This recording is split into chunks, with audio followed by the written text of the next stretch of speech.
ఈరోజే ఎంతో పవిత్రమైన కార్తీక సోమవారం.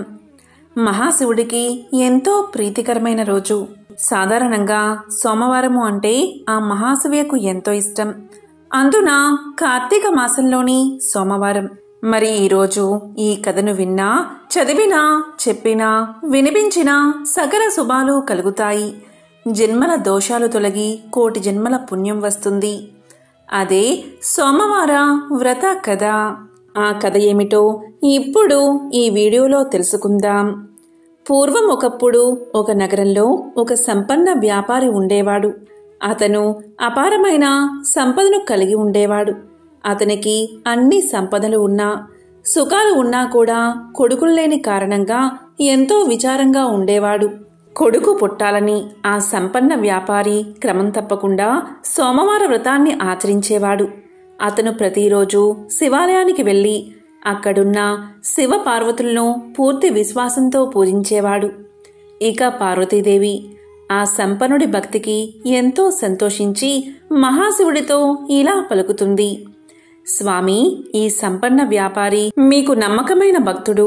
అతను క్రమం తప్పకుండా సోమవారం ఉపవాసం ఉంటాడు, సోమవార వ్రతాన్ని ఆచరిస్తాడు. కాని ఇప్పటికీ అతనికి కొడుకులు లేరు. అతను ఎంతో భక్తి శ్రద్ధలతో సోమవార వ్రతాన్ని ఆచరిస్తున్నాడు కనుక అతని కోరిక తీర్చండి అని అడుగుతుంది. పార్వతీదేవి మాటలు విన్న పరమశివుడు ఇలా అంటాడు: పార్వతి, నీవు అన్న మాటలు అక్షరాలా సత్యం. నీవు కోరినట్లు అతనికి వరాన్ని ప్రసాదిస్తున్నాను. అతనికి ఒక పుత్రుడు కలుగుతాడు. కాని అతడు కొద్ది కాలం మాత్రమే జీవిస్తాడు అని పలకగానే ఇదంతా ధనిక వ్యాపారి వింటాడు. ఇలా పార్వతీ పరమేశ్వరులు మాట్లాడుకోవడం, సోమవార వ్రత ఫలితం వల్ల వారి మాటలు ఈ ధనిక వ్యాపారికి వినబడతాయి. కాలక్రమేణా ఆ వ్యాపారి భార్య ఒక అందమైన కొడుకుకు జన్మను ఇస్తుంది. ఇక దీంతో ఆ ధనికుడి ఆనందానికి అవధులు లేకుండా పోతాయి. అతను కొడుకు పుట్టినందుకు గాను గొప్ప ఆడంబరంగా అందరికీ తెలిసేలా పండుగలు జరుపుకుంటాడు. ఆ రోజు పేదలకు అన్నదానం, బట్టలు మరియు ధనాన్ని పంచిపెడతాడు. ఇక అక్కడికి వచ్చిన వారంతా అతని కుమారుడు నిండు నూరేళ్లు జీవించేలా ఆశీర్వదిస్తారు. కాని తన కొడుకు 12 ఏళ్లకు మించి జీవించడని మృత్యుదేవత అయిన యముడు ఎవరినీ విడిచిపెట్టడని తెలిసిన ఆ వ్యాపారి ఎంతో విచారంగా ఉంటాడు. ఇక పరిస్థితి తెలుసుకుని ఆ వ్యాపారి సోమవార వ్రతాన్ని మరింతగా చేయాలని నిర్ణయించుకుంటాడు. ఆ విధంగా పూజలు చేసినా కూడా తన కొడుకు బతకడం కష్టమని తెలిసి కూడా వ్యాపారి పూజలు మాత్రం మానడు. అలా బాలుడు పెరిగి పెద్దవాడవుతాడు. బాలుడికి 11 ఏళ్ల వయసు వచ్చింది. అలా 11 సంవత్సరాల వయసులో వ్యాపారి కుమారుడు చాలా తెలివైన మరియు పరిణితి చెందినట్లు కనిపిస్తాడు. ఇక ఇరుగు పొరుగువారు అందమైన అమ్మాయితో పెళ్లి చేయమని వ్యాపారికి సలహా ఇస్తారు. వ్యాపారి భార్య కూడా తన కుమారుడికి వివాహం చెయ్యాలని వ్యాపారిని కోరుతుంది. ఆమె దానికోసం పదే పదే పట్టుబడుతుంది. కాని అల్పాయుష్కుడైన కొడుక్కి వివాహమేమిటి అని వ్యాపారి వివాహానికి అంగీకరించడు. ఇక ఆ వ్యాపారి తన బావను పిలిచి ఇలా పలుకుతాడు: చూడు బావా, నా కొడుకును కాశీకి తీసుకువెళ్ళు. అతనికి మంచి చదువు నేర్పించు. ఆధ్యాత్మిక జ్ఞానం నా కొడుకుకు కలగాలి.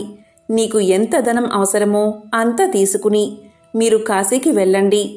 వెళ్లే మార్గంలో మీరు ఎక్కడ ఆగితే అక్కడ భక్తి కార్యక్రమాలు, యాగాలు, అన్నదానాలు, బ్రాహ్మణులకు భోజనాలు పెట్టండి అని చెప్తాడు. ఇక ఆ వ్యాపారి కుమారుడు తన మేనమామతో కలిసి కాశీయాత్ర ప్రారంభిస్తారు. వారు ఆగిన దగ్గరలో అన్నదానాలు, యాగాలు, పేదలకు, బ్రాహ్మణులకు అన్నదానాలు చేసేవారు. వాళ్ళు బట్టలు లేని వారికి బట్టలు పంచిపెట్టేవారు. బ్రాహ్మణులకు అత్యంత ఉత్తమ భోజనాలు పెట్టేవారు. దక్షిణ కూడా సమర్పించేవారు. ఒకరోజు వ్యాపారి కొడుకు అలాగే మేనమామ ఒక రాజు రాజధాని వద్ద ఆగారు. ఆ రోజు రాజుగారి కుమార్తె వివాహం జరగాల్సి ఉంది. అప్పటికే పెళ్లి బృందం నగరానికి చేరుకుంది. కాని పెళ్లికొడుకు అంధుడు, అంటే ఒకే కన్ను ఉన్నందున వరుడు తరపు వాళ్ళు తీవ్ర ఆందోళనలో ఉన్నారు. అతని స్థానంలో అందమైన అబ్బాయి కోసం వరుడి తండ్రి వెతుకుతున్నాడు. తన మేనమామతో కలిసి బస చేస్తున్న వ్యాపారి కుమారుణ్ణి వరుడి తండ్రి మనుషులు గుర్తించారు. పెళ్లికొడుకు తండ్రి ధనవంతుడు. అతను బాలుడు మేనమామతో ఇలా పలికాడు: నా ప్రతిష్ట ప్రమాదంలో పడింది. నా ఒంటి కన్ను కొడుకు స్థానంలో అందమైన పెళ్లికొడుకు నాకు కావాలి. మీవాడు రాజకుమార్తెను తాత్కాలిక వివాహం చేసుకోవాలి. దీనికి అంగీకరిస్తే నేను తగినంత ధనాన్ని మీకు ఇస్తాను. వివాహ వేడుక ముగిసిన వెంటనే మీ దారిన మీరు వెళ్ళిపోవాలి అని పలికాడు. ఇక మేనమామ తాత్కాలిక వివాహానికి అంగీకరించాడు. అలాగే తన మేనల్లుణ్ణి ఒప్పించాడు. పెళ్లి ఊరేగింపులో తలపై కవాతుతో అందమైన వరుణ్ణి చూసిన వధువు తరపు వాళ్ళు ఎంతో గొప్పగా చెప్పుకున్నారు. వ్యాపారి కుమారుడు మరియు రాజకుమార్తె అగ్నిగుండం చుట్టూ తిరిగి వివాహం చేసుకున్నారు. వారు బయలుదేరే సమయంలో వ్యాపారి కొడుకు తన వధువు కండువాను తీసుకుని దానిపై ఇలా రాశాడు: ఇప్పుడు మనం భార్యాభర్తలం. నేను రాజు కొడుకును కాదు. నేను ఒక ధనిక వ్యాపారి కొడుకుని. నేను ఆధ్యాత్మిక విద్య కోసం కాశీకి వెళ్తున్నాను. నీ నిజమైన వరుడు గుడ్డివాడు. అతనికి ఒక కన్ను లేదు అని రాశాడు. కండువాపై ఏదో సందేశం రాయడం రాజకుమార్తె గమనించింది. కానీ ఆ సమయంలో ఆమె దాన్ని చదవలేకపోయింది. పెళ్లి బృందం బయలుదేరబోతున్నప్పుడు వధువు ఆ సందేశాన్ని చదివింది. అసలు విషయం తెలిసి కంగు తిన్నది. అప్పటికే ఆ వ్యాపారి కొడుకు వెళ్ళిపోయాడు. ఒంటి కన్ను పెళ్లికొడుకుతో పాటు వెళ్లేందుకు రాజకుమార్తె నిరాకరించింది. ఇక పెళ్లి బృందం వధువు లేకుండానే తిరిగి తమ రాజ్యానికి వెళ్ళిపోయింది. ఇక వ్యాపారి కొడుకు కాశీకి చేరుకుని ఆధ్యాత్మిక అధ్యయనానికి పూర్తిగా అంకితమయ్యాడు. అతని మేనమామ శివుడి పేరు మీద భక్తి కార్యక్రమాలు ఏర్పాటు చేసి తన సోదరి కుమారుడి శ్రేయస్సు కోసం ప్రతిరోజు విరాళాలు ఇచ్చేవాడు.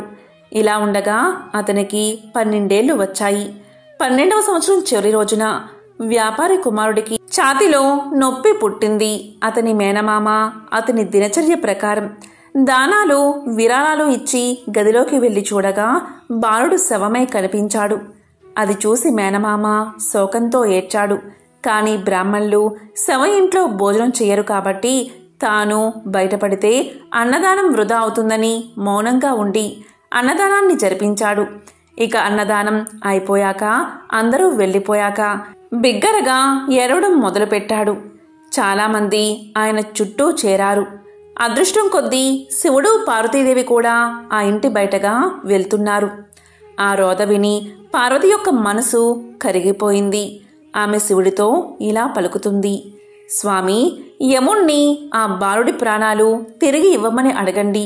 యముడు ఎప్పుడూ మీ ఆజ్ఞపైనే నడుస్తాడు కదా. దయచేసి ఆ బాలుని రక్షించండి. మీరు సమస్త ప్రాణులకు రక్షకుడు అని పార్వతీదేవి వేడుకుంది. పార్వతీదేవి మాటలు విన్న శివుడు తన కుటుంబానికి తన పట్ల ఉన్న భక్తి కారణంగా ఆ బాలుణ్ణి బతికించడానికి అంగీకరిస్తాడు. అలా మహాశివుడు పవిత్ర గంగానదిలో ప్రవహించే నీటిని చేతిలోకి తీసుకుని మృతదేహంపై చల్లుతాడు. అలా గంగానది యొక్క నీళ్లు చల్లగానే ఆ బాలుడు నిద్రలోంచి లేచినట్లుగా లేచి కూర్చుంటాడు. దీంతో మేనమామ ఎంతో సంతోషిస్తాడు. ఇక ధనికుని కుమారుడు ఆధ్యాత్మిక విద్య ముగిసాక ఇంటికి తిరుగు ప్రయాణం కడతాడు. అలా మేనమామ మేనల్లు కలిసి తిరుగు ప్రయాణంలో మళ్ళీ ఆగిన దగ్గరల్లా అన్నదానాలు, వస్త్రదానాలు, యాగాలు చేస్తారు. అలా వారు అబ్బాయి వివాహం చేసుకున్న నగరానికి చేరుకుంటారు. ఇక ఆ దేశపు రాజు యువరాణి వెంటనే ఆ బాలుణ్ణి గుర్తిస్తారు. ఇక రాజు ఆ బాలుణ్ణి తన రాజ్యానికి తీసుకుపోయి ఒక శుభదినాన తన కుమార్తెను అతని వెంట పంపిస్తాడు. ఎంతో ధనాన్ని కూడా ఇస్తాడు. ఇక వ్యాపారి కుమారుడు తన వధువుతో సహా తన నగరానికి చేరుకుంటాడు. కొడుకు చనిపోతే ఆత్మహత్య చేసుకోవాలని భవనంపైకి ఎక్కుతారు వ్యాపారి దంపతులు. తర్వాత తల్లిదండ్రులు జరిగిందంతా తన కుమారుడి ద్వారా తెలుసుకుని తన కుమారుణ్ణి బతికించినందుకు మహాశివుణ్ణి పరిపరి విధాలా స్తుతిస్తారు. ఇక అదే రోజు రాత్రి శివుడు మరోసారి వ్యాపారవేత్త కల్లో కనిపించి ఇలా పలుకుతాడు. సోమవారం నాడు నీవు చేసిన వ్రతానికి ఫలితమే ఇది. అందుకే నీ కుమారుణ్ణి నిండు నూరేళ్లు బతికేలా వరాన్ని ప్రసాదించాను అని పలుకుతాడు మహాశివుడు. దీంతో వ్యాపారి ఎంతో సంతోషిస్తాడు. అలా వారు కలకాలం ఆనందంగా జీవిస్తారు. ఎంతో విశేషమైన పవిత్రమైన ఈ కథను ఎవరైతే ఈరోజు వింటారో, లేక చదువుతారో, లేక చెప్తారో, లేక వినిపిస్తారో వారి జన్మల పాపాలు తొలగి కోటి జన్మల పుణ్యం వస్తుంది. తిరుగులేని రాజయోగం పడుతుంది. ఇక వారింట్లో అన్నీ శుభాలే కలుగుతాయి. మహాశివుడి విశేషతను తెలిపే మరొక కథను ఇప్పుడు తెలుసుకుందాం. పూర్వకాలంలో ఒకానొక గ్రామంలో ఒక నిరుపేద కుటుంబం ఉండేది. ఆ పేద దంపతులకు 2 కుమార్తెలు, 1 కుమారుడు ఉన్నారు. వారి కుటుంబం జరుగుబాటు కూడా చాలా దుర్భరంగా ఉండడం వల్ల పెద్దవాళ్లైన 2 కుమార్తెలు అడవికి వెళ్లి కట్టెలు ఏరుకుని వచ్చి వాటిని గ్రామంలో అమ్మి కుటుంబ పోషణ కొనసాగిస్తూ ఉండేవారు.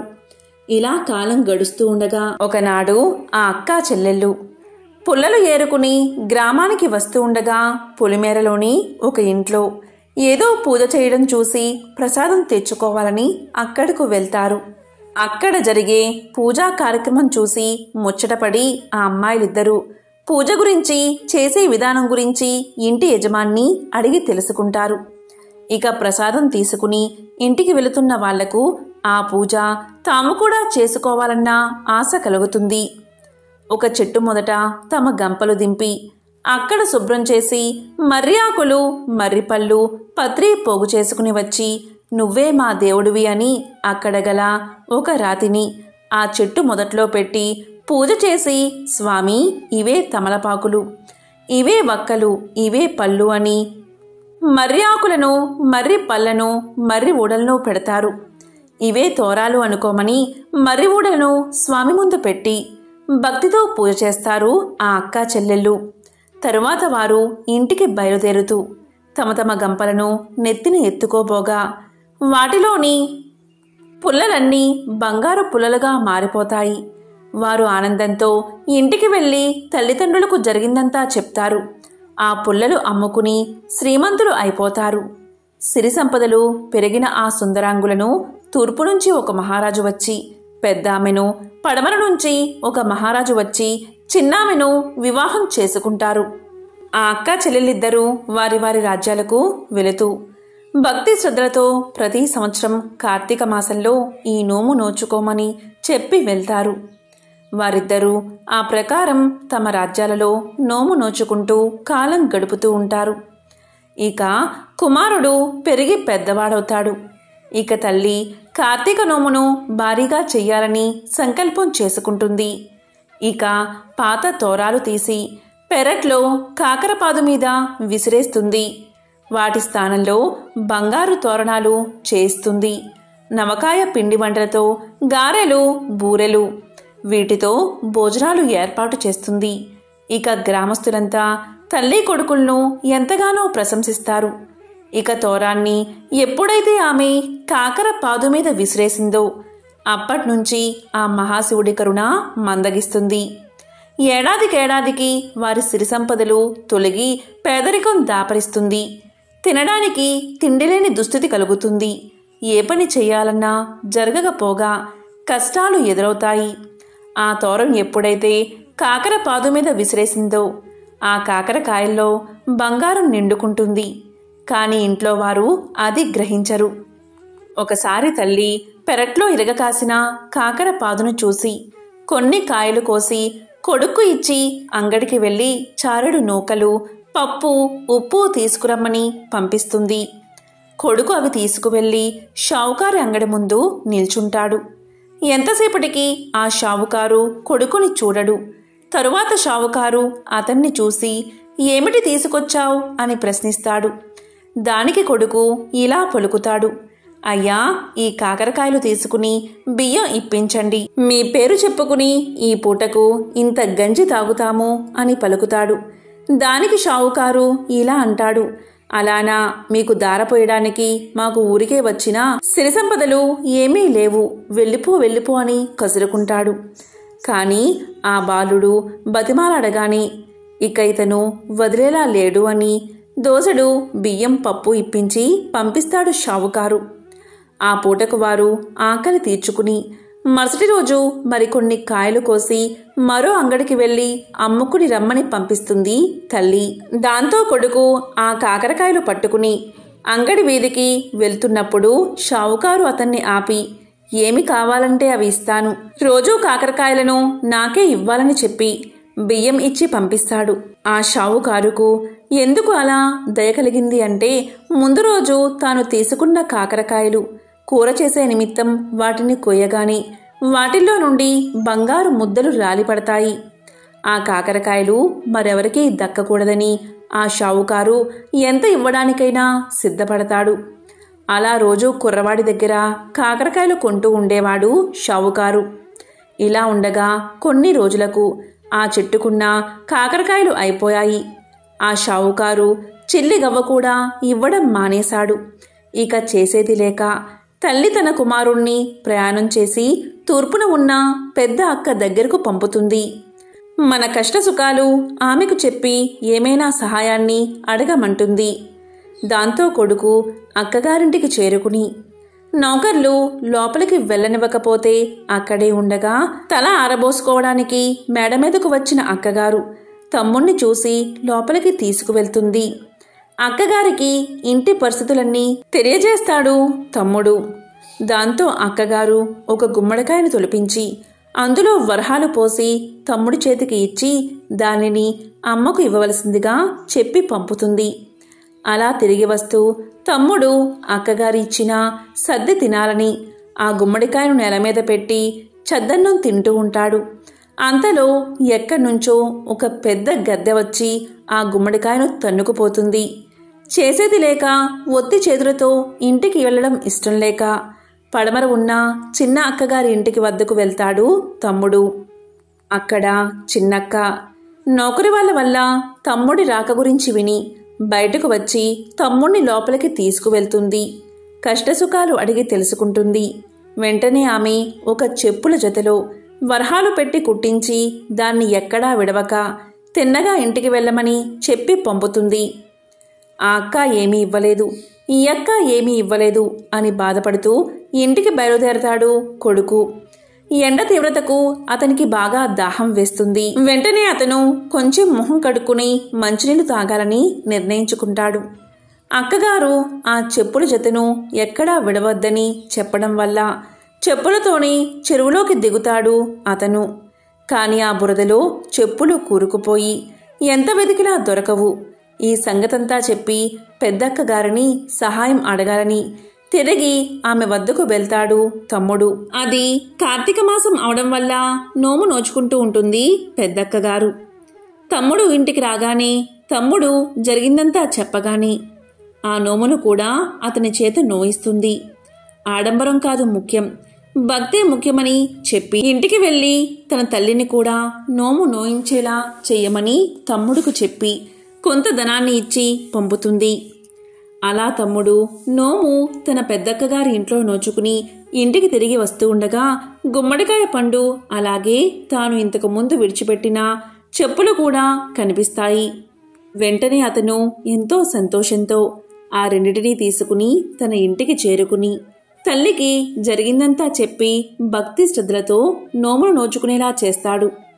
వెంటనే వారు చెప్పుల జతలో ఉన్న బంగారు నాణాలు చూస్తారు. అలాగే గుమ్మడికాయలో ఉన్న నాణాలు కూడా చూస్తారు. అలా వారు క్రమంగా తిరిగి ఊపందుకుని తిరిగి పూర్వ వైభవంతో జీవిస్తారు. ఇదే కార్తీక మాసంలో నోచుకుని మహాశివుడికి సంబంధించిన నోము కదా. మరి ఎంతో పవిత్రమైన ఈ రోజు కార్తీక పురాణంలోని ఈ కథను విన్నా, చదివినా, చెప్పినా, వినిపించినా సకల శుభాలు కలుగుతాయి. జన్మల దోషాలు తొలగి కోటి జన్మల పుణ్యం వస్తుంది. మరి ఆ కథ ఏంటో ఇప్పుడు ఈ వీడియోలో తెలుసుకుందాం. కావేరీ తీరమందు ఒక చిన్న గ్రామంలో దేవశర్మ అనే బ్రాహ్మణుడు ఉండేవాడు. అతనికి ఒక పుత్రుడు ఉన్నాడు. అతని పేరు శివశర్మ. శివశర్మ చిన్ననాటి నుంచి భయభక్తులు లేక అతిగారాభంగా పెరగడం వల్ల నీచ సహవాసం చేసి దురాచారపరుడై మెలుగుతూ ఉండేవాడు. అతని దురాచారాలను చూసి ఒకనాడు అతని తండ్రి కుమారుణ్ణి పిలిచి, బిడ్డా, నీ దురాచారాలకు అంతు లేకుండా ఉంది. నీ గురించి ప్రజలు పలు విధాలుగా చెప్పుకుంటున్నారు. నన్ను నిలదీసి అడుగుతున్నారు. నీ వల్ల కలిగే నిందలకు సిగ్గుపడుతూ నలుగురిలో తిరగలేకపోతున్నాను. కాబట్టి నీవు కార్తీక మాసమున నదిలో స్నానం చేసి శివకేశవులను స్మరించి సాయంకాల సమయమున దేవాలయంలో దీపారాధన చేస్తే నీవు చేసిన పాపాలు తొలగిపోవడమే కాదు, నీకు మోక్ష ప్రాప్తి కూడా కలుగుతుంది. కాబట్టి నీవు అలా చెయ్యి అని బోధించాడు. అంతట కుమారుడు ఇలా పలికాడు, తండ్రి, స్నానం చేయడం వంటి మురికి పోగొట్టుకోవడానికే, అంతేకాని వేరేది కాదు. స్నానం చేసి పూజలు చేసినంత మాత్రాన భగవంతుడు కనిపిస్తాడా? దేవాలయంలో దీపాలు వెలిగిస్తే లాభమేమిటి? వాటిని ఇంటిలోనే పెట్టడం మంచిది కదా అని వ్యతిరేక అర్థాలతో పెడసరంగా సమాధానం చెప్పాడు. కుమారుని సమాధానం విని తండ్రి, ఓరి నీచుడా, కార్తీక మాస ఫలాన్ని అంత చులకనగా చూస్తున్నావు. కాబట్టి నీవు అడవిలో రావి చెట్టు తొర్రయందు ఎలుక రూపంలో బతికెదువుగాక అని శపించాడు. ఆ శాపంతో కుమారుడైన శివశర్మకు జ్ఞానోదయమై భయపడి తండ్రి పాదాలపై పడి, తండ్రి క్షమించుము. అజ్ఞాన అంధకారంలో పడి దైవాన్ని, దైవ కార్యాలను ఎంతో చులకన చేసి వాటి ప్రభావాన్ని గ్రహించలేకపోయాను. ఇప్పుడు నాకు పశ్చాత్తాపం కలిగింది. నాకు శాప విమోచనం ఎప్పుడు ఏ విధంగా కలుగుతుందో దానికి తగు తరుణోపాయం ఏమిటో వివరించండి అని ప్రాధేయపడ్డాడు. అంతట తండ్రి, బిడ్డా, నా శాపాన్ని అనుభవిస్తూ మూషికమై పడి ఉండగా నీవెప్పుడు కార్తీక మహత్యాన్ని వింటావో అప్పుడు నీకు పూర్వ దేహస్థితి కలిగి ముక్తిని పొందుతావు అని కుమారుణ్ణి ఊరడించాడు.